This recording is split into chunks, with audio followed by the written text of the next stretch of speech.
பல்லடத்தில் பெண் தோழியை பார்க்க வந்த நபருக்கு நேர்ந்த கொடுமை. பெண் தோழி உட்பட 6 பேர் கொண்ட கும்பல் நகை பணம் கொள்ளை. 6 பேரை கைது செய்து போலீசார் அதிரடி நடவடிக்கை. காங்கயம் பகுதியைச் சேர்ந்த குமார் சரக்கு வாகன ஓட்டுநராக பணிபுரிந்து வருகிறார். தனது நண்பரான தேவியை பார்ப்பதற்காக குமார் பல்லடம் சின்னியங்கவுண்டன் பாளையத்தில் உள்ள அவரது வீட்டிற்கு வந்துள்ளார். அப்போது இருவருக்கும் கடும் வாக்குவாதம் ஏற்பட்டுள்ளது. இதில் கோபம் அடைந்த தேவி குமாரை தாக்குவதற்காக தனது மற்றொரு நண்பரான ராயர்பாளையம் பகுதியைச் சேர்ந்த தினகரனை அழைத்துள்ளார். தனது நண்பர்களுடன் வந்த தினகரன் குமாரை சரமாரியாக தாக்கி அவரிடமிருந்து 1.5 லட்சம் ரூபாய் மதிப்பிலான தங்க நகைகள் மற்றும் 3000 ரூபாய் பணத்தை பறித்துள்ளனர். அங்கிருந்து தப்பி வந்த குமார் பல்லடம் காவல் நிலையத்தில் புகார் அளித்துள்ளார்.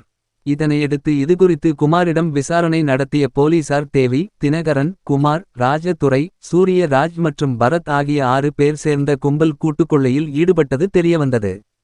இதனையடுத்து 6 பேரையும் கைது செய்த போலீசார் வழக்கு பதிவு செய்து சிறையில் அடைத்தனர்.